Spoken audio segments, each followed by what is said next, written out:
We are the Gujarat Technological University. Since its inception over a decade ago, GTU has been empowering young and curating minds to realize their true potential. Over 4 lakh inspired students are enrolled with one of the premier academic universities in India. With more than 450 affiliated colleges in its fold operating across 5 zones of the state, GTU, the International Innovative University, your place to move forward.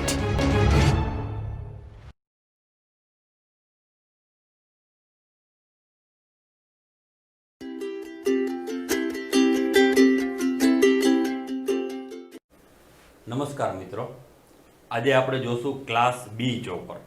હવે chopper ખરેખર આપણે આની પહેલાં જે સમજ્યા હતા લેક્ચરમાં, એનો ચોપરનો જે મતલબ છે એ હવે આપણને એક પછી એક ચોપર સમજાવશે કે કઈ રીતના આપણને ફિક્સ ડીસીમાંથી વેરિયેબલ ડીસી મળે છે. બરાબર, ચોપરનું મેઇન કામ આ જ છે કે જે મોટી ઇન્ડસ્ટ્રીમાં આપણે જોઈએ કે જ્યાં વેરિયેબલ ડીસી મોટરનો યુઝ થતો હોય તો એવી જગ્યાએ આપણને ચોપર ખૂબ જ ઉપયોગી થાય છે. તો હવે આપણે જોશું ક્લાસ બી ચોપર.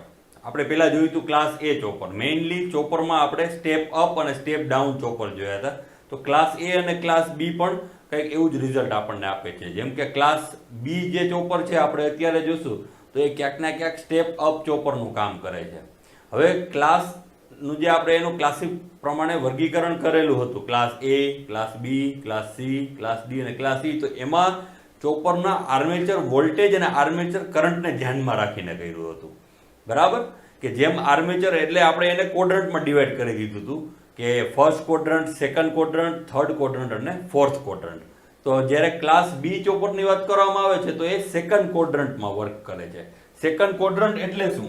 તો કે જ્યારે E0 જે છે એનો આઉટપુટ વોલ્ટેજ એ પોઝિટિવ હોય અને કરંટ જે છે આર્મેચર કરંટ એ નેગેટિવ હોય. હવે આપણને ખ્યાલ છે કે આર્મેચર કરંટ નેગેટિવ એટલે શું? આર્મેચર કરંટ નેગેટિવ ક્યારે હોય? તો કે જ્યારે આઉટપુટ મોટરમાંથી કરંટ બહારની તરફ નીકળતો હોય, બરાબર, ત્યારે જે કરંટ મળે છે એ નેગેટિવ મળે છે. એટલે કે સર્કિટમાં જે મોટર છે એ એકચ્યુઅલી જનરેટરનું કામ કરે છે. એટલે આપણે એમ પણ કહી શકીએ કે અહીંયા જે આપણે યુઝ કરીએ છીએ મોટર, તો એ ક્યાંક ને ક્યાંક સપ્લાય સોર્સ તરીકે પણ હોવું જોઈએ, કે જે લોડ છે એ લોડ સોર્સ તરીકે એનું સિલેક્શન થયેલું હોવું જોઈએ. ત્યારે જ એ પર્ટિક્યુલરલી એમાંથી કરંટ બહારની તરફ નીકળી શકશે. તો અહીંયા જે આપણને આપેલું છે ડાયાગ્રામ ક્લાસ બી ચોપરનો, તો ક્લાસ બી ચોપરમાં આપણને એરેન્જમેન્ટ જ કંઈક એવું આપેલું છે કે જેમાં આપણને એનું વર્કિંગ જે છે એ એવી રીતના મળવું જોઈએ કે એનો આર્મેચર વોલ્ટેજ છે પોઝિટિવ મળવો જોઈએ અને armature current negative. Armature voltage positive કેમ મળશે? કે જ્યારે જે લોડ જોડેલો છે એ એક્રોસ જે છે એનું પોઝિટિવ અને નેગેટિવ ટર્મિનલ જે છે એ સપ્લાય સોર્સ સાથે જોડાયેલા હોય, જે કરંટ વહે છે. એટલે કે જે આઉટપુટ જે લોડ છે એ વચ્ચે એક્રોસ ની હોય પણ એટ ધ એન્ડ હશે.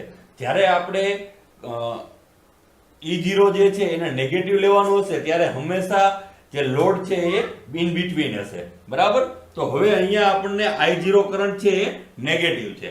તો હવે આપણે શું કરીએ છીએ કે આ ડીસી સોર્સ છે, એ ડીસી સોર્સ છે એના ઉપરનો પોઝિટિવ છેડો છે એ ડાયોડ સાથે જોડેલો છે. બરાબર, અહીંયા ઇન્ડક્ટર જોડેલું છે અને આ ચોપરની સર્કિટ છે.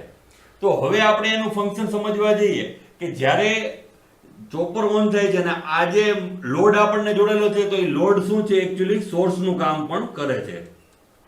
આપણે એ રીતનો જ લોડ રાખેલો છે કારણ કે અહીંયા લોડમાંથી કરંટ બહારની તરફ વહે છે. તો એ ક્યારે વહેશે? કે જ્યારે લોડ છે એ સોર્સ તરીકે આપણે સિલેક્ટ કરેલો હોય તો, કારણ કે એને સોર્સ તરીકે પણ કામ કરવાનું છે.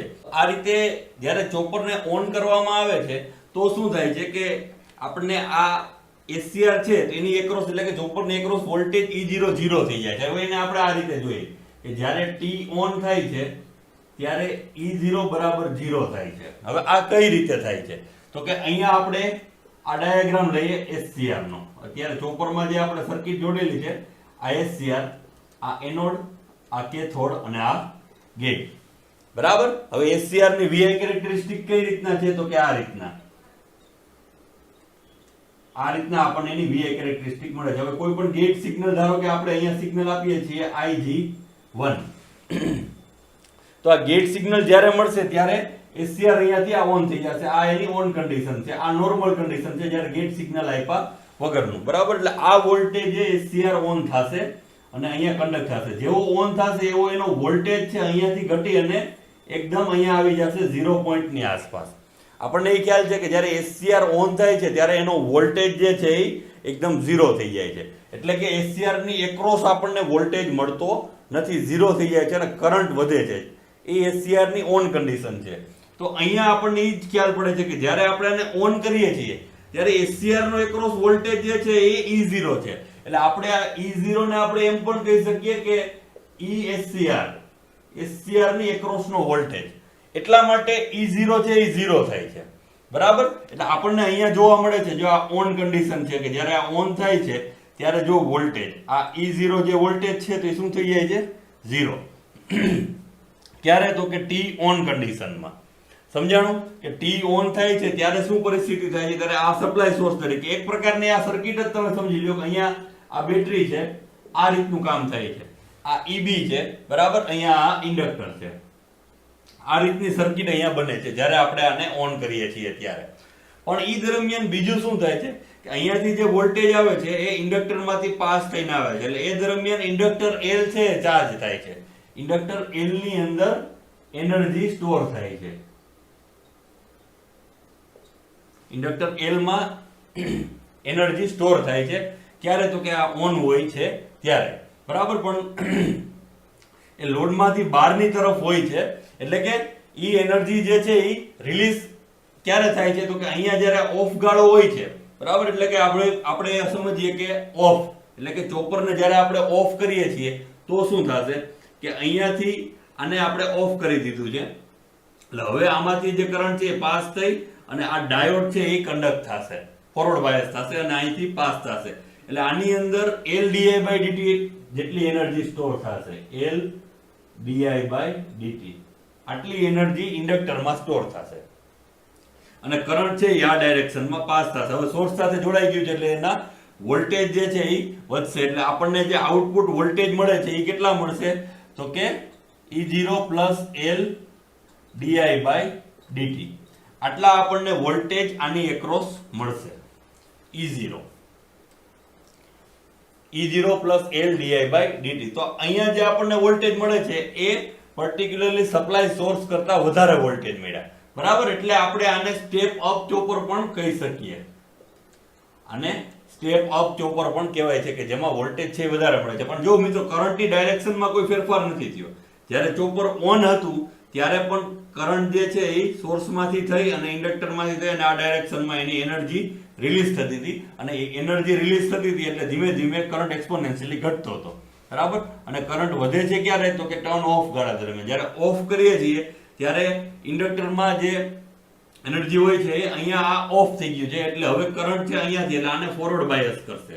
આ જે ડાયોડ છે એ ફોરવર્ડ બાયસ થશે અને કરંટ જે છે એ EB, L, diode, DC source અને EB આ પાથમાંથી પસાર થશે. એટલે હવે આ ડાયોડ કન્ડક્ટ થશે અને વધારે ને વધારે એનર્જી L માં ઇન્ડક્ટરમાં સ્ટોર થશે. એટલે સ્ટોર થયેલી એનર્જી કેટલી હશે? તો કે LdI/dt. એટલે ટોટલ E0 આપણને કેટલો મળશે? તો કે E0 + LdI/dt. અને આ જો મિત્રો આ બેઝ લાઈન છે 0 કરંટની. અહીંયા જે આપણને કરંટ મળે છે એ I0 મિનિમમ થી ચાલુ થાય છે અને મેક્સિમમ સુધી. એટલે જ્યારે આપણે આને ઓફ કરીએ છીએ ત્યારે એની વેલ્યુ મિનિમમ હોય છે અને ધીમે ધીમે એક્સપોનેન્શિયલી નેગેટિવમાં વેલ્યુ વધે છે. ઇન્ડક્ટરમાં જેમ એનર્જી સ્ટોર થાય છે આ ઓફ હોય છે ત્યારે, અને ઓન હોય છે ત્યારે એની એનર્જી IT એટલે કે થાઇરિસ્ટર એટલે કે SCR ના કરંટ મારફતે રિડ્યુસ થાય છે.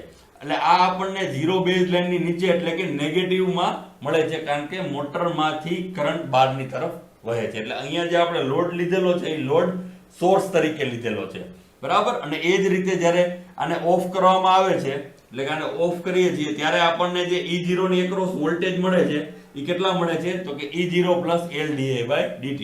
એટલે આને ઓફ કરી દો છો ત્યારે આપણને આની એક્રોસ વોલ્ટેજ મળશે. એટલે અહીંયા જે વસ્તુ છે એ શું છે? તો કે SCR જે છે SCR ની એક્રોસ વોલ્ટેજ હંમેશા 0 ક્યારે થાય? જ્યારે એને આપણે ઓન કરીએ ત્યારે. તો એ જ વસ્તુ અહીંયા લાગુ પડે છે કે આને ઓન કરીએ છીએ ત્યારે એની એક્રોસ વોલ્ટેજ છે એ 0 થઈ જાય છે અને જ્યારે આપણે આને ઓફ કરીએ છીએ ત્યારે આપણને જે EB ની એક્રોસ એટલે કે E0 જે છે એ આપણને વોલ્ટેજ મળે છે, એટલે કે E0 પ્લસ L dt. તો આ રીતના મિત્રો આપણને ક્લાસ બી ચોપરમાં આપણે જોયું કે આપણને સ્ટેપ અપ ચોપરનું કામ આપે છે, કે જે એનર્જી ઇલેક્ટ્રોડ ઇન્ડક્ટરમાં સ્ટોર થાય છે એ એનર્જી રિલીઝ થાય છે. અને ક્લાસ બી ચોપરનું આખું ફંક્શન રાઈટ ટુ લેફ્ટ છે, એ ખાસ યાદ રાખજો.